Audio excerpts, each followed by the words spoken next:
మీ ఎలాంటి వ్యాపార ప్రకటనలకైనా వెంటనే మా ఛానల్ సంప్రదించండి. అందరికి నమస్కారం, నేను శిరీష. ముందుగా అందరికీ శ్రీ పరాభవనామ సంవత్సర ఉగాది శుభాకాంక్షలు. ప్రస్తుతం మనతో పాటు ఉన్నారు ప్రముఖ ఆధ్యాత్మికవేత్త, జ్యోతిష పండితులు బ్రహ్మశ్రీ చేబిఎం కిరణ్ శర్మ గారు. గురుగారితో మాట్లాడదాం. నమస్కారం గురుగారు. అఖండ ఐశ్వర్యవతి భవ.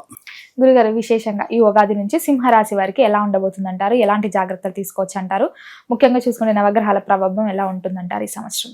అంటే విశేషంగా అడుగుతానంటే వీళ్ళది అంటే వీళ్ళది నాన్నది కానీ అమ్మది కానీ ఆవిడది కానీ సింహరాశి అయి ఉంటుంది. ప్రేక్షకులు గమనించాలి విషయాన్ని, ఓకేనా? ఎందుకంటే విశేషమైనటువంటి పదం అక్కడ వాడారు.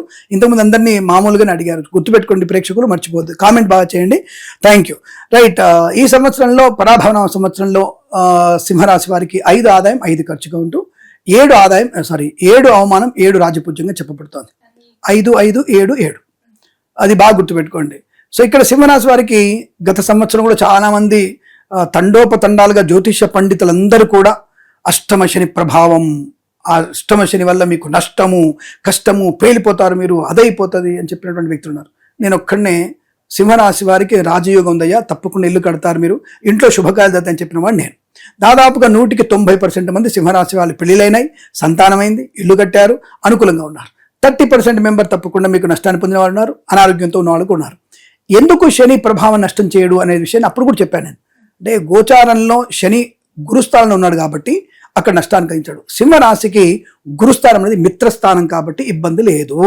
ఇక్కడ శని అక్కడ నెగిటివ్ ఇవ్వడు, మేబీ పాజిటివ్ ఇవ్వకపోవచ్చు, నెగిటివ్ ఇవ్వడు. ఇది నేను తప్పకుండా చెప్పాను. అలాంటి ఫలితాలే సింహరాశి వారు కలిగినాయి. కావాలంటే సింహరాశి వారు ఇక్కడ చేయబెట్టుకొని మీరు ఆలోచించాలి, మీకు మంచి జరిగిందా లేదా అనేది. ఈ విషయం గమనించుకోవాలి. ఈ సంవత్సరం కూడా సింహరాశి వారికి అద్భుతమైన యోగాలు జరగబోతున్నాయి. ఎందుకంటే యాక్చువల్గా వీరికి గురుడు ఏకాదశంలో ఉన్నాడు, గురుబలం చాలా బాగుంది. సో కాబట్టి ఇప్పుడు వచ్చేటువంటి ప్రస్తుతం టైం మార్చి 19 ఉగాది నుంచి, రేపు ఉగాది నుంచి జూన్ 2 వరకు వీరు ఆడింది ఆట పాడింది పాట, ఎటువంటి డౌట్స్లో వీళ్ళకి తప్పకుండా ఉంటుంది. తర్వాత వచ్చేటువంటి శని వీరికి 12 ఇంటికి వస్తున్నాడు, సింహరాశికి 12 ఇంటికి వస్తున్నాడు.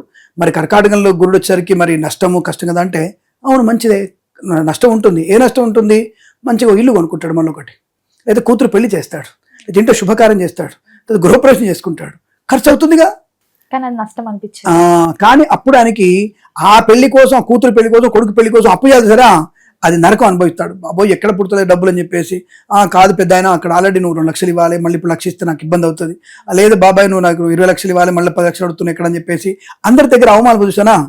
డబ్బు సమకూరుతుంది కానీ అందరు కూడా 100 ఇచ్చి దగ్గర 50 దగ్గర 10 ఇచ్చి వదిలిపెడతారు. అంటే అందరి దగ్గర తీసుకోవాల్సి వస్తుంది. అంటే ఒక శుభకార్యానికి ఇల్లు కొన్నాడు, ఇల్లు ఎందుకు కొనడం అనేటప్పుడు అంటే పాపం బయటానికి 1 లక్ష రూపాయల ఇల్లు 70,000 దొరుకుతుంది. అది ఈయన కోసం ఇస్తా అంటున్నారు. అన్న నువ్వు కొంటే నీకు ఇస్తా, 70 లక్షలకి ఇస్తా, బయట అయితే 1 కోటి రూపాయలు అమ్ముతా అన్నప్పుడు ఎక్కడో ప్రయత్నం చేయాలిగా. అరే నా కూతురుకో కొడుకో ఉంటుంది ఇల్లు అనే భావనతో ఎక్కడో కష్టపడి కొనడానికి ప్రయత్నం చేస్తాడు. అలా కొనడం వల్ల ఈ అందరినీ అప్పులడానికి కారకుడు అష్టమ శని ప్రభావం. వాడి వల్లనే అప్పులు అడగాల్సి తప్పదు. కానీ గురుడు ప్రభావం చేత ఇల్లు కొంటాడు. ఒకవేళ గురుడు 12కి వచ్చినా ఉచ్చ స్థితిలో ఉన్నాడు కాబట్టి తన పేరును బట్టి తనకు ధనం వదులుతుంది. అందుకే అవమానాలు 7, గౌరవాలు 7 ఉన్నా ఇచ్చేవాడు తిట్టుకుంటున్నా సరే ఇస్తాడు. ఎందుకంటే మంచివాడు ఇస్తాడు.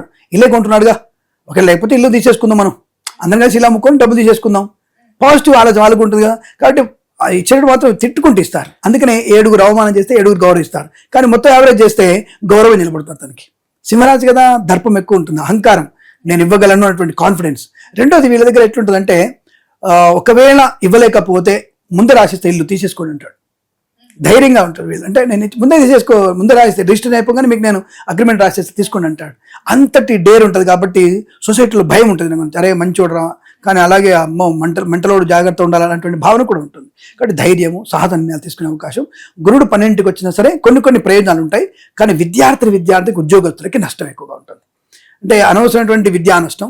అంటే ఇక్కడ నేను చాలా వాళ్ళకి అదే చెప్తాను. నేను ధర్మ వ్యతిరేకులతో ఆడపిల్లలు డైరెక్ట్గా వెళ్ళి మీరు చేసిన సరస సల్లాపాలు, మీరు చేసేటువంటి ప్రేమ కలాపాలు, మీ బాడీ పార్ట్స్ అన్ని కూడా ఫ్రిడ్జ్లో, డీప్ ఫ్రిడ్జ్లో తలకాయ, నార్మల్ ఫ్రిడ్జ్లో 2 చేతులు, కింది ఫ్రిడ్జ్లో లాకర్లో 2 చేతులు కాళ్ళు ఉంటాయి, లేదంటే సూట్ కేసులో మీ బాడీ ఉంటుంది. కాబట్టి మీరు ఎవరితో ఎలా ప్రవర్తించాలి, ధర్మ వ్యతిరేకతో ఎలా ఉండాలో తెలుసుకొని ప్రవర్తించాలి. ఇది లేకపోతే మీకు నష్టము. మీ బాడీ పార్ట్స్ ఫ్రిడ్జ్లో ఉండాలా, సూట్ కేసులో ఉండాలా, మీ బాడీకే ఉండాలా అనేది మీరు ఆలోచించుకోవాలి. ఇంతకంటే నేను పచ్చిగా చెప్పేవాళ్ళు. ఎందుకంటే చిన్న హోలీ పండుగ ఉన్నటువంటి కింద కుంకుమ మీద పడితేనే చంపేసేటువంటి లోకల్లో ఉన్నాం మనం, మర్చిపోవద్దు. అంటే ఏ సమాజం తెలుసుకొని నీ తల్లిదండ్రులు ముఖ్యమా, ఇతరులు ముఖ్యమైనది బేరీ చేసుకొని ధర్మమే గొప్పది, నీ సనాధర్మం కంటే గొప్పది లేదు. ఇతర ధర్మాలు గౌరవించు, నో ప్రాబ్లం, కానీ నీ ధర్మమే గొప్పది. దాన్ని పాటించే ప్రయత్నం చేస్తే నీ బాడీ పార్ట్స్ నీ బాడీలో ఉంటాయి, నీ తల్లిదండ్రులు నీతో పాటు ఆనందాన్ని పంచుకుంటారు, లేదా నీ కుటుంబం అంతా కూడా వీధిన పడే అవకాశం ఉంటుంది. కాబట్టి ఆడపిల్లలు జాగ్రత్తగా ఉండే ప్రయత్నాన్ని చేయండి. ఇంతకు పచ్చిగా చెప్పేటువంటి వ్యక్తి జ్యోతిష్య పండితుడు మీకు దొరుకుతున్నది కిరణ్ శర్మ తప్ప ఎవరు మాట్లాడలేరు. ఆ ధైర్యం సరిపోదు వాళ్ళకి, నో డౌట్ అబౌట్ ఇట్. అంత ఖచ్చితంగా చెప్తాను నేను ఇంకో పదాన్ని ఇస్తాను. ఇప్పుడు నా తల్లి నేను గొప్పది అనుకోవడానికి నా భయం ఏంది? నా తల్లి నా గొప్పది అనుకుంటా. అనసూయ, మండోదరి, సీతమ్మ వారు గొప్పవాళ్ళంటే నా తల్లి ఎక్కడ పోతుంది? నా తల్లి వాళ్ళకంటే పతివ్రత. నాకు వాళ్ళు ఎవరు కనబడలేదు అసలు. నా తల్లి నా ముందరే ఉంది, నాకు వాళ్ళకంటే పతివ్రత మా అమ్మ. అది నేను చెప్పుకుంటా. ఇంకో ధర్మం అదలదు. నువ్వు కింద కూర్చొని నమాజ్ చేస్తున్నావా, నువ్వు చర్చిలో నుంచి ప్రార్థన చేస్తున్నావా, నువ్వు జైలు తలకి కట్టుకో, నువ్వు సిక్కులోడుగా నువ్వేం చేస్తున్నావు నాకు తెలియదు కదా. సిక్కులో నువ్వేం పూజ చేస్తున్నావు తెలియదుగా. కానీ నీ పూజల కన్నా నా పూజ తెలుసు. నాకు కింద కూర్చొని దేవుడి కర్పూరం హారతి చూస్తూ నైవేద్యం పెడుతూ పుష్పాలు పెడుతూ స్తోత్రాలు చదువుతూ నాకు తెలుసు. కాబట్టి నేను గొప్పది అనుకుంటా. నీ తెలియనప్పుడు నేను గొప్పది అనుకుంటా. నేను నీ ధర్మం నీ గొప్పది కావచ్చు. కాబట్టి మన ధర్మంలో స్వధర్మే నిధనం యాంతి పరధర్మో భయావా, పరధర్మాన్ని గౌరవించు తప్ప పాటించక్కర్లేదు. ఈ విషయాన్ని ఆలోచించుకోండి. సోదనుకున్నా సరే వినండి, చచ్చుకుంటూ వినండి. వింటేనే మీకు తెలుస్తుంది మన ధర్మం అంటే ఏంటో. లేదంటే మీ కుటుంబంతో కూడా వీధిలో పడే అవకాశం ఉంది. ఏంది బ్లాక్మెయిల్ చేస్తున్నావా అనుకోవచ్చేమో. నాకు మీ బ్లాక్ మెయిల్ వైట్ మెయిల్ నాకు ఎందుకండి, మెయిలే నాకు లేదు, ఇంకా బ్లాక్ మెయిల్ వైట్ మెయిల్ ఏం చెప్తాను నేను. ఆలోచించుకోండి. ఏదైనా సరే ఈ టైంలో మనకున్నటువంటి సిచ్యువేషన్ అనేది కొద్దిగా గంభీరంగా ఉంటుంది కనుక జూన్ టు అక్టోబర్ మధ్యలో జాగ్రత్తగా ఉండాలి. కుటుంబ పర్యావరణ జాగ్రత్తగా చూసుకోండి. మీరు ఆర్థికంగా ఉద్యోగపరంగా వృత్తిపరంగా జాగ్రత్తగా ఉంటే మంచిది. మళ్ళీ మీకు మళ్ళీ నవంబర్ డిసెంబర్లో సింహరాశి వారు జన్మంలోకి వస్తాడు. అది కొద్దిగా అనారోగ్యాన్ని కలిగిస్తుంది. ఇందాక కర్కాటక రాశిలో వాళ్ళకి అనారోగ్యాన్ని కలిగిస్తుంది. ఎటువంటి అనారోగ్యం ఉంటుంది? ఊరికి మనకి ఆయాసం పెరుగుతుంటుంది. కాబట్టి ఆ సమయంలో ఈ సింహరాశి వారు ఆయాస సంబంధమైనది, చర్మ సంబంధమైనది, తర్వాత ఎడమ కంటికి ప్రమాదం వచ్చే అవకాశం ఉంటుంది. కాబట్టి ఈ విషయంలో జాగ్రత్తగా ఉండే ప్రయత్నాన్ని నవంబర్ డిసెంబర్ జనవరి చేయాలి. మళ్ళీ తర్వాత మళ్ళీ ఆయన ఫిబ్రవరి మార్చి అవుతుందా అంటే లేదండి, అలవాటు అయిపోతుంది. ఎందుకంటే ఆయన మళ్ళీ 12కి వస్తాడు కదా, అక్కడ 12 ఖర్చే ఉంటుంది మనకి. కాబట్టి టెన్షన్ ఎక్కువనే ఉంటుంది. కాబట్టి ఈ సంవత్సరం మొత్తం మీద సింహరాశి వారికి ప్లస్ పాయింట్ శని వల్లనే అవుతుంది, ప్లస్ పాయింట్ గురుడు వల్ల 3 నెలలు అవుతుంది. ఎప్పటి వరకు? జూన్ 2 వరకు. జూన్ 2 నుంచి వచ్చే ఉగాది వరకు మౌనము, జాగ్రత్తలు పాటిస్తూ, పొదుపు నేర్చుకుంటూ, అనవసర వ్యక్తులతో పరిచయాలు లేకుండా, పారిశ్రామిక రంగంలో వ్యాపార రంగంలో జాగ్రత్తగా ఉంటూ, ముఖ్యంగా ఈ సిమెంటు, పెట్రోలియము, తర్వాత బాణసంచ కర్మాగారంలో ప్రమాదం జరిగే అవకాశం ఉంది. డ్రైవర్ల నిద్రమత్తులో మీరు ప్రయాణం చేసే అవకాశం ఉంది. మద్యపాన సేవన చేసి వాహనం నడిపే అవకాశం ఉంది. సరే, నేనేమంటానంటే తాగిన వాడికి నీ చావు నువ్వు చావు, నాకు అభ్యంతరం లేదు. తాగిపోతూ నీ చావు నువ్వు చనిపో, నాకు సంబంధం లేదు. నీ వల్ల ఇంకో కుటుంబానికి హాని కలిగేటువంటి అర్హత నీకు లేదు. అటువంటి అర్హత నీకు లేదు. కాబట్టి నువ్వు జాగ్రత్త అని చెప్తున్నాను. ఇంకోటి ప్రమాదం కాకుండా. కాబట్టి జాగ్రత్తగా ఉండే ప్రయత్నం చేస్తే మంచిది. బట్ యోగ్యవంతులు, ధైర్యవంతులు, స్థైర్యవంతులు, ఏ పని చేయగలిగే సమర్థులు, మాట కార్యక్రమం, రాజకీయ రంగంలో ఎదుగుదల, కళాకారులకి లాభాలు, సినిమారంగాల అభివృద్ధి, ఇవి కూడా ఉన్నాయి. జూన్ 2 వరకు మేబీ వీళ్ళకి పద్మశ్రీ అవార్డు రావచ్చు. ఈ రాష్ట్రాల వారికి క్రీడాకారులకి ఖేల్రత్న అవార్డు రావచ్చు. అని అటువంటి యోగం ఉంది వీళ్ళకి. మంచి పేరు, రాజకీయ లాభం, సినిమా రంగంలో అభివృద్ధి, కళాకారులకి లాభాలు పొందుకోవచ్చు, కన్సల్టెన్సీ ఆధారపడవచ్చు, మ్యారేజ్ బ్యూరో శుభవార్త వినవచ్చు. జూన్ 2 వరకు చాలా బాగుంటుంది. జూన్ టు అక్టోబర్ మధ్యలో కొద్దిగా సామాన్య ఫలితాలు, అంటే వేల్లో ఉన్న సామాన్య ఫలితాలు, అంటే పర్వాలేదు, నెట్టుకు రావచ్చు. కానీ జన్మల్లోకి వచ్చేసరికి అనారోగ్యము, ఆర్థిక నష్టం 2 ఉంటాయి. కాబట్టి కాస్త జాగ్రత్తగా ఉండే ప్రయత్నాన్ని చేస్తే చాలా మంచిదన్న విషయాన్ని గమనించుకుంటే మంచిది. రాశివారు ఏదైనా 60% శుభయోగాలు, 40% నెగిటివ్ ఫలితాలని చెప్పొచ్చు. గురుగారు, ముఖ్యంగా ఎవరైతే విదేశాలకు వెళ్ళాలి, అక్కడ చదువుకోవాలి, సెటిల్ అవ్వాలని అనుకున్న వారికి విదేశీ యోగం ఉందంటారు ఈ సంవత్సరం? ఖచ్చితంగా తప్పకుండా మీరు విదేశం వెళ్ళాలనుకుంటే జూన్ తర్వాతనే ప్లాన్ చేయండి. అదేంటంటే ఖర్చు అన్నారు కదా, అంటే విదేశాలు వెళ్ళడం ఖర్చేగా. లోన్ సౌకర్యాన్ని మీ నాన్న, మీ అమ్మ కాగితాలు ఉంటేనే వెళ్తారు మీరు. ఈ మధ్య స్టూడెంట్స్కి అందరూ కూడా ఓవర్ కాన్ఫిడెన్స్ అయిపోయింది. నేను వెళ్ళగలను, నేను డైరెక్ట్ వెళ్తాను. ఎలా వెళ్తే నువ్వు వెళ్ళేది ఏంటి? అది నీ ఉనికే లేదు అక్కడ. నీ తల్లి తండ్రి అనేటువంటి విషయంలో నీ ఉనికి ఎక్కడుంది? తల్లి తండ్రి తర్వాత నెక్స్ట్ పేజ్, నెక్స్ట్ లైన్లో, 3వ లైన్లో నీ పేరు. నేను వెళ్ళగలను అని అంటే నీకు ఇంపాసిబుల్. అది నీకేదో దేవుడి దయ వల్ల, తల్లిదండ్రుల మేలు వల్ల నీకు ఉద్యోగం వచ్చి, ఆ ఉద్యోగంలో నువ్వు 5 ఏళ్ళు కష్టపడిన తర్వాత ఆన్ సైట్లో నీకు కనుక కాంపిటీషన్ లేకపోతే పక్క వాళ్ళకి, అప్పుడు విదేశానం. కానీ ఈ మధ్య స్టూడెంట్స్కి అందరికి కాన్ఫిడెంట్, నేను వెళ్ళగలను, but I got 8 bands, 8.5 bands in IELTS, I got 1465, 1500 in GRE అనుకుంటారు. Nothing but GRE, 0 in front of your father and mother. Because me father mother ఉన్నటువంటి ప్రాపర్టీ కాగితాలు తీసుకువచ్చి మీకు పెడితే, మీ తల్లిదండ్రులు మీకు బిచ్చమేస్తే మీరు వెళ్ళగలరు.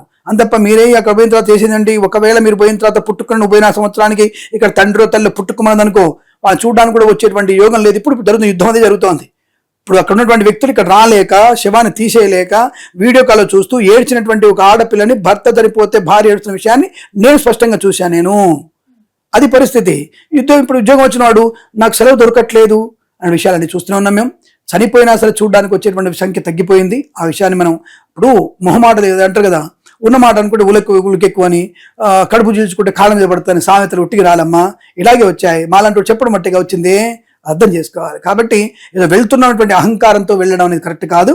తల్లిదండ్రులు అనేటువంటి దేవుళ్ళని నమ్ముకొని వెళ్తున్నారు కాబట్టి ఇక్కడ అంటే చెప్పొచ్చేది ఏమిటంటే విదేశాలు వెళ్ళగలిగే అవకాశం ఉంది, స్టూడెంట్స్గా వెళ్ళే అవకాశం ఉంది, ఉద్యోగంలో వెళ్ళే అవకాశం ఉంది. తప్పకుండా మీరు అనుకున్నది సాధించే యోగం కనపడుతోంది. మరి ఈ సంవత్సరం ఏ దైవారాధన బాగుంటుందంటారు?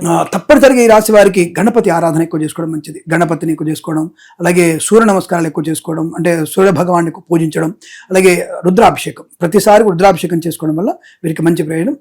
యాజ్ యూజువల్ భగవద్గీత, నీ జీవన గీత మార్చేటువంటిది భగవద్గీత. దాన్ని ఎంత చదవగలిగితే అంత అదృష్ట యోగాన్ని, ఈవెన్ జ్యోతిష్యము నేర్చుకోవచ్చు. మీరు భగవద్గీత చదువుకుంటే జ్యోతిష్యము తెలుస్తుంది మీకు. అది కూడా మీరు చదువుకుంటే జ్యోతిష్యాన్ని తెలుసుకోవచ్చు, అద్భుతమైనటువంటి ఆనంద యోగాలు పొందుకోవచ్చు. గురుగారు, మొత్తం మీద ఈ సంవత్సరంలో సింహరాశి వారికి ఎలా ఉంది, ఎలాంటి జాగ్రత్తలు తీసుకోవాలి తెలియజేసినందుకు ధన్యవాదాలు. శుభం.